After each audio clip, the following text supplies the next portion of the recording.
Hey friends, now ever since I did my PS VR unboxing and initial impressions video a few weeks ago, if you missed that, I'll pop a link in the video description or just click the little thing that's come out there at the top right of the video.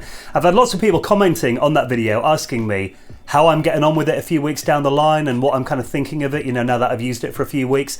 Now, I've made a few notes here on my iPad mini. Usually I don't script my videos, but there is, you know, quite a lot of bullet points here and a lot of information I want to kind of cram into this hopefully quite short video, and I didn't want to forget anything, so excuse me if I'm glancing down every now and then.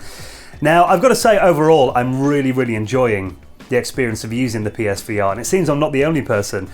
Since I recorded that video, Time magazine have actually named this one of their top inventions of 2016, so it seems, you know, it's got quite a lot of fans. I do stand by the comments that I made when I first unboxed this, that it does feel the construction is a bit cheap and flimsy.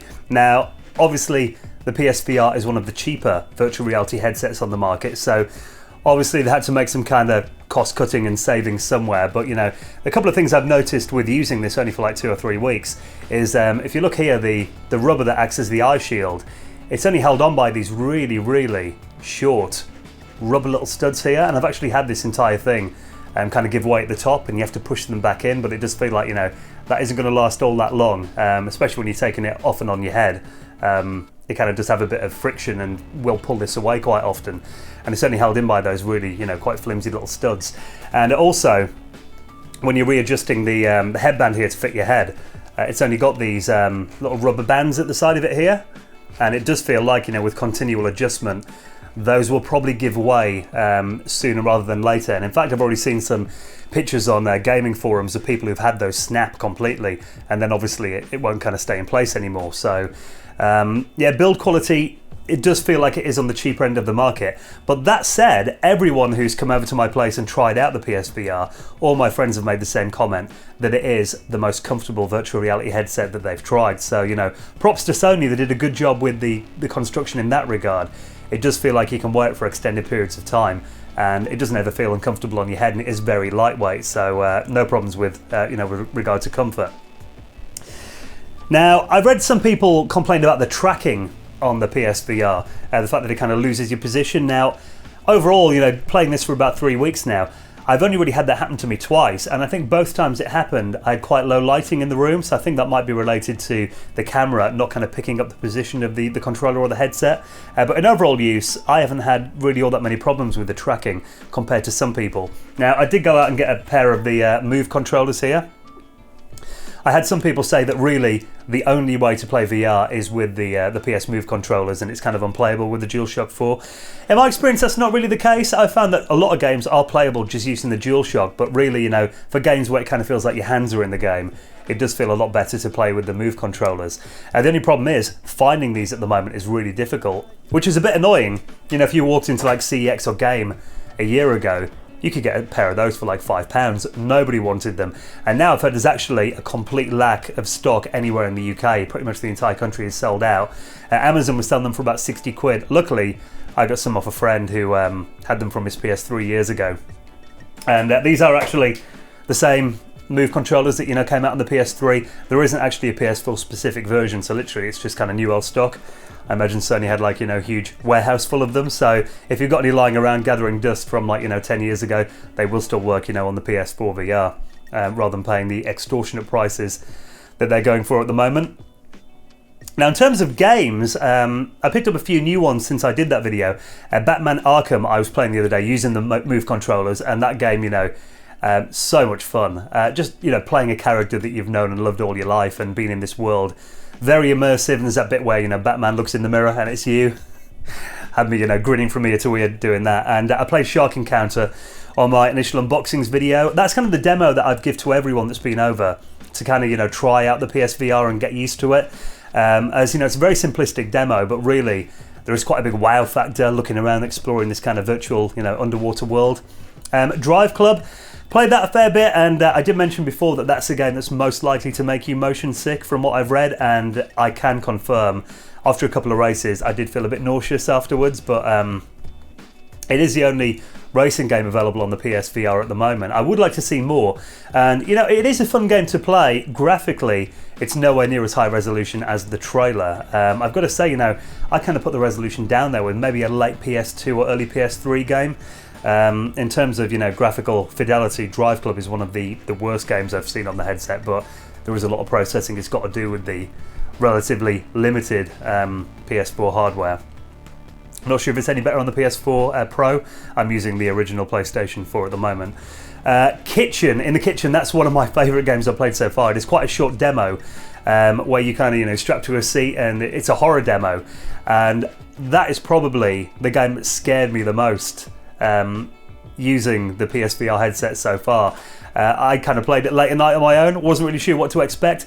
My girlfriend actually tried it out. I wish I filmed her doing this, but she was actually screaming, had to pull the headset off and kind of throw it. I had to catch it on the floor. So yeah, if you want to frighten someone, Kitchen is definitely one to play. Similarly, Until Dawn Rush of Blood. Now that's kind of, you know, I mentioned that I love the original Until Dawn game. Hasn't really got anything to do with that apart from sharing the same franchise name. It's more like a ghost train simulator, and again, loads of fun. And as you get more into the game, there is some kind of, you know, proper kind of jump scares in the game too. Now, at the moment, I will say, with the games that I've tried on the PSVR, I've kind of, you know, I've been to a local game shop. I like to have physical copies of games, so I've got most of them on disc. And a lot of them in my local game shop are about 15 to 20 quid, which I think is about the right price point for most of the PSVR games that I've seen so far. Going to places like Argos, they're selling for like 45, 55 pounds. And a lot of these games, I'll be honest, do kind of feel a bit like tech demos. There isn't really what you could say, like, you know, a AAA full-length game that I've played so far. Most of the games only feel like, you know, 45 minutes to an hour long at most. And there are stuff like, you know, Martian VR, that I'm glad I read the reviews on that, you know, they're trying to charge full price for that, and it is essentially just a technology demo. A lot of the games do feel a bit gimmicky at the moment, and I would really like to see some more proper games coming out on the PlayStation headset, which, you know, is probably my, you know, I'd say a complaint so far, but also, I mean, I've kind of found myself only really sitting down and playing it for like 20-minute sessions, so I imagine a lot of the games are kind of designed with that in mind. Not just because of comfort level and motion sickness, but also I tend to game in the evening. Now, you know, I get my afternoons kind of at home. I generally work then. I'm maybe going to get maybe an hour or two at most a day to game, and usually it would be in the evening when, you know, the missus is at home, and if it's her turn to cook dinner, I might sit down and game for an hour then, and maybe an hour before bed. But really, she's always around, or, you know, it's when I've got friends over and we're playing together. Playing virtual reality, I've realised, is a very antisocial thing, and I kind of feel a bit guilty.